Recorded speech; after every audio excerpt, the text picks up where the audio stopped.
Chaque matin, Claude Lair sillonne ses vignes pour mesurer les conséquences de la canicule sur les raisins. Et ce sont les jeunes pieds qui semblent souffrir le plus.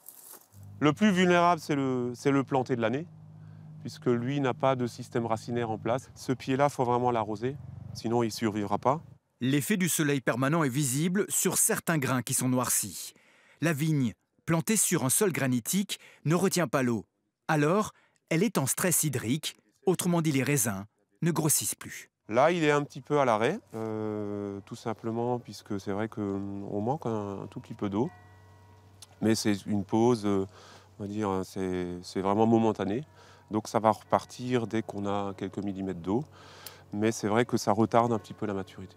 Je ne suis pas inquiet du tout. Les anciens nous disaient toujours il faut que la vigne souffre pour faire des beaux raisins, pour faire du bon vin. Donc pour l'instant, il n'y a rien d'inquiétant.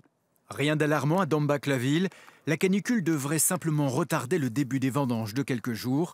Les vendanges d'un millésime 2018 qui s'annoncent exceptionnelles. Je me rappelle de 2003, je me rappelle de 76. Voilà, c'est des mémoires de vignerons. Les vendanges vont être précoces, c'est sûr. Donc les nuits vont être très chaudes. Et donc il faudra être vraiment très à la pointe technologique avec la recette de grand-père à la cave. Tout se passera à la cave.